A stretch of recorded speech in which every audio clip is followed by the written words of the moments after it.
बोलिए देवादिदेव एक खजड़ श्री आदिनाथ भगवान के मंदिर मूल नायक श्री एक खजरट शांतिनाथ भगवान की वर्तमान सत्संग महावीर स्वामी भगवान की परम पूजनीय तपस्वी सम्राट आचार्य भगवंत श्री 108 सन्मति सागर जी गुरु महाराज के परम पूजनीय मरसलगंज गौरव महामृत्युंजय साधक महामृत्युंजय तीर्थ प्रेरणता परम प्राचार्य श्री 108 सौभाग्य सागर जी गुरुदेव की परम पूजनीय समता साधक स्थिर संत मम दीक्षा गुरुदेव मम आराधक श्री सुरत्न सागराचार्य गुरुदेव की माँ चिन्वाणी माता की।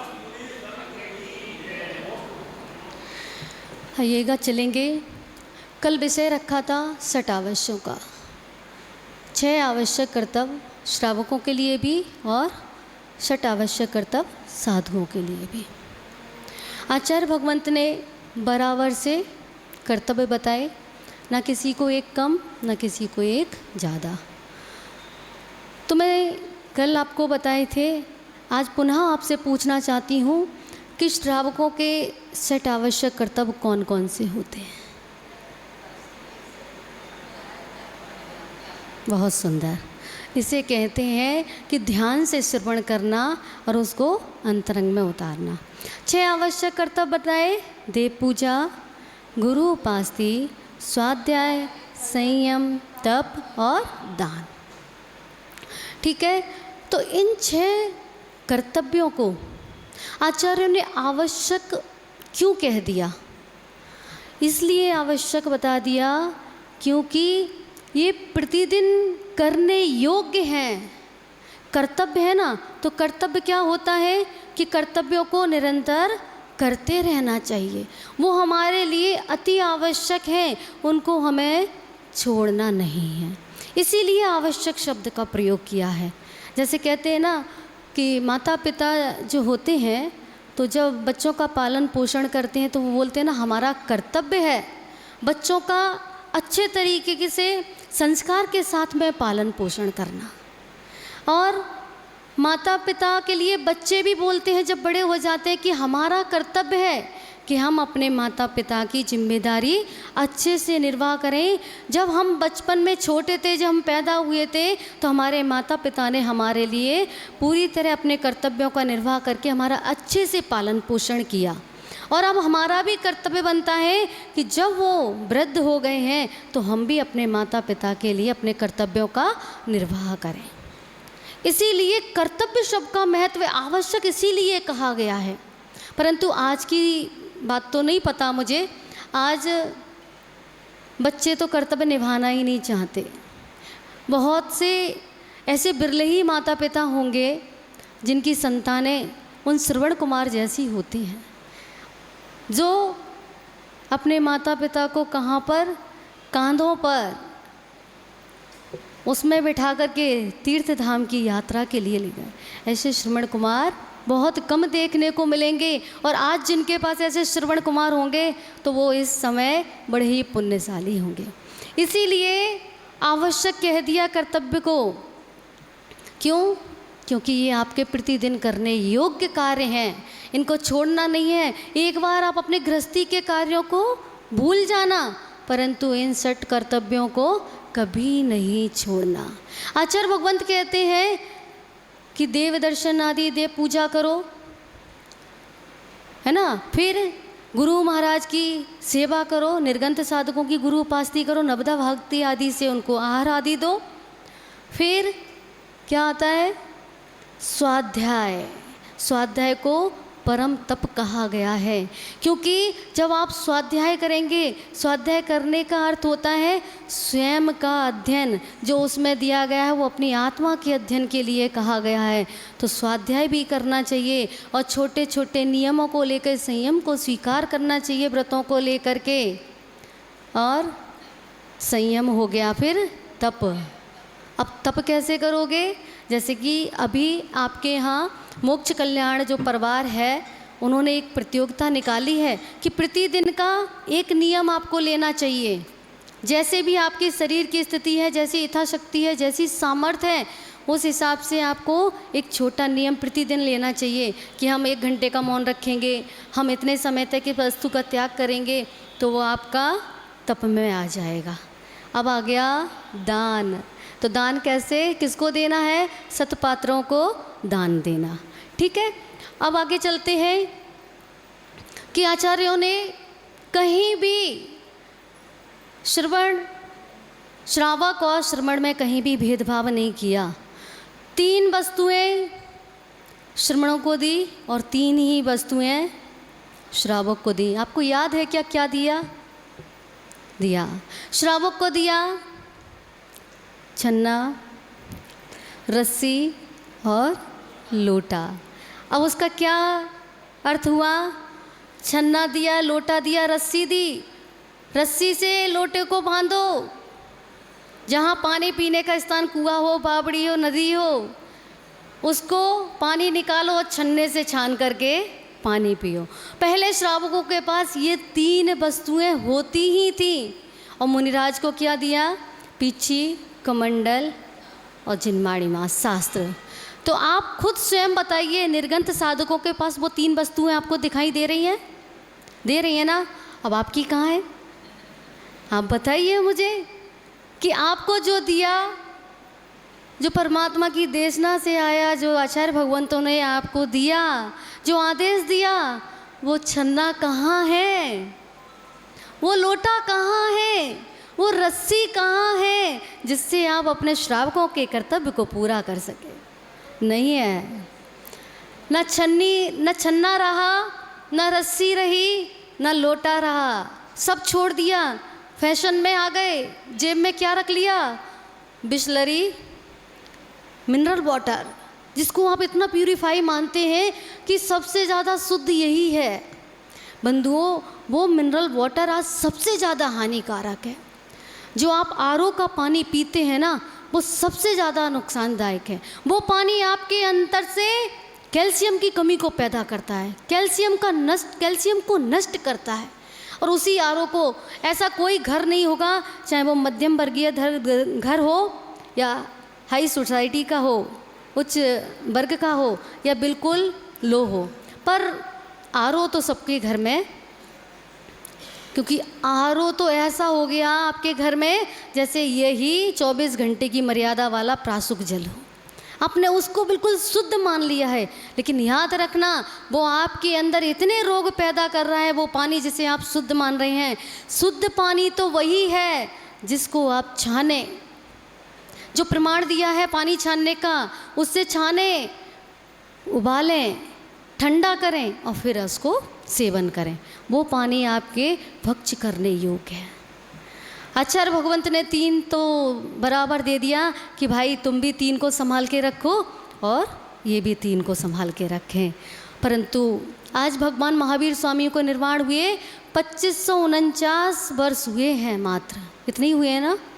तो महावीर भगवान के द्वारा जो दिया गया इन संतों को, उन्होंने संभाल के रखा है। परंतु आज आप लोगों ने उसको ऐसे छोड़ दिया कि उसको नामो निशान आपके घर में देखने को नहीं मिलता है। रोग क्यों फैल रहे हैं? इसीलिए फैल रहे हैं। आचार्य भगवंतों ने कहा कि देव दर्शन करो, क्योंकि आप देव दर्शन के लिए उठेंगे तो आपको प्रातःकाल की बेला में उठना पड़ेगा। पंच नमस्कार मंत्र का स्मरण करो। अगर आप पंच नमस्कार मंत्र का स्मरण करेंगे, ब्रह्म मुहूर्त में आप उठेंगे, आपको बाहर की हवा मिलेगी, शुद्ध वातावरण मिलेगा और परमात्मा के नाम से अगर आपके दिन की शुरुआत होती है तो आपके सारे कार्य शुभ ही शुभ होंगे। उसमें कहीं भी आपको तकलीफ या ब्याधा आदि आने को नहीं है। जब मंदिर में आते हैं तो क्या लगा होता है? दरवाजे पे घंटा लगा होता है। घंटा का भी अपना एक महत्व है कि घंटा क्यों लगाया जाता है मंदिरों में। आपको पता है कि आचार्य भगवंतों ने तो कहा ही है ग्रंथों के माध्यम से, और वैज्ञानिकों ने भी बताया है कि ध्वनि के माध्यम से रोगों का शमन होता है। वो ध्वनि भी अलग अलग तरह की हैं, घंटे की अलग है, शंख की अलग है, और जो भी और वाद्य यंत्र होते हैं सबका अलग अलग विशेष महत्व दिया है। ये जिनागम बड़ा गूढ़ है, इसमें कुछ भी नहीं छोड़ा गया है। परंतु फिर भी कहाँ भागते हैं? इधर भागते हैं, उधर भागते हैं। परंतु इधर भी कांटे हैं और उधर भी कांटे हैं। अपने दुख को कहाँ पर बांटेंगे? अपने दुख को बांटेंगे तो देव शास्त्र गुरु के चरणों में ही आप बांट पाएंगे, अन्यथा ऐसा कोई स्थान नहीं है जहाँ पर आप अपने दुखों का शमन कर सकें। तो हर चीज़ का महत्व समझना है। इसीलिए आचार्य भगवंत ने कहा है कि देव दर्शन, देव पूजा करो और देव पूजा करके अपने परिणामों को स्वच्छ और निर्मल बनाओ। मंदिर में आओ, बैठो, स्तुति करो, परमात्मा के गुणों का गुणानुवाद करो। जब उनके गुणों का गुणानुवाद करेंगे तभी तो अपने गुणों के बारे में समझेंगे। किसके बारे में? जब उनके गुणों का हम वर्णन करेंगे, उनके गुणों की आराधना करेंगे, तभी तो हमें अपने गुणों को प्रकट करने की सामर्थ्य प्राप्त होगी। दर्शन पाठ को आप लोग पढ़ते हैं? मोस्टली सभी लोग पढ़ते होंगे। तो दर्शन पाठ में पहले ही श्लोक में क्या कहा गया है? दर्शनम देवी देवस्य, दर्शनम पापनाशनम, दर्शनम स्वर्ग सोपानम और दर्शनम मोक्ष साधनम। दर्शन से क्या प्राप्त होता है? देवादिदेव परमात्मा प्रभु के दर्शन से स्वर्ग जैसी विभूति प्राप्त होती है और जिनेंद्र भगवान के दर्शन से समस्त भौतिकता के सुख साधन प्राप्त होते हैं। और यहाँ तक कि कह दिया कि परमात्मा के दर्शन से आपको मोक्ष जैसी संपत्ति भी प्राप्त होती है, मात्र दर्शन मात्र से। अब बताइए, जब दर्शन मात्र से इतना कुछ प्राप्त हो सकता है, तो जब हम उस मोक्ष मार्ग पे चलेंगे तो वह शाश्वत सिद्ध भूमि हमें प्राप्त ना हो, ऐसा तो हो ही नहीं सकता है। इसीलिए आचार्यों ने कहा है कि आपको प्रातःकालीन बेला में जाकर के परमात्मा का स्मरण, परमात्मा का दर्शन, देव शास्त्र गुरु की आराधना प्रतिदिन करनी चाहिए। इसीलिए इनको आवश्यक कह दिया, क्योंकि आपका कल्याण होगा तो इन्हीं से होगा और कहीं जाने से नहीं होगा। और अगले श्लोक में आगे क्या कह दिया? दर्शनेन जिनेन्द्राणाम साधूनाम बंदनेन चा ना तिष्ठन्ति चिरम पापम छिद्र हस्ते इथोदकम। कि देव शास्त्र गुरु के दर्शन से वह पाप, वह अशुभ कर्म उसी तरह नष्ट हो जाता है, उसी तरह क्षय को प्राप्त हो जाता है। वह पाप इसी तरह क्षय को प्राप्त होता है जैसे अंजलि में रखा हुआ जल धीरे धीरे नष्टता को प्राप्त हो जाता है। कितना बड़ा महत्व! परंतु इस महत्व को, अब इसको काल दोष कहें या अपनी प्रमादता कहें कि प्रमाद में आकर के हमने सब कुछ छोड़ दिया है, काल तो है ही, काल दोष तो है ही, परंतु अपने पुरुषार्थ की कमी से हम उस काल दोष को अपने ऊपर हावी करते जा रहे हैं। काल लब्धि जब आएगी तब आएगी, परंतु पुरुषार्थ तो हमें ही करना पड़ेगा।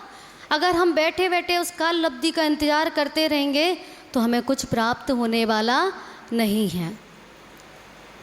दर्शन करो, आगे के प्रतिदिन अपने अपने जो सट आवश्यक आचार भगवंत ने बताए हैं, अगर आप वह करेंगे तो कौन से श्रावक बन जाएंगे?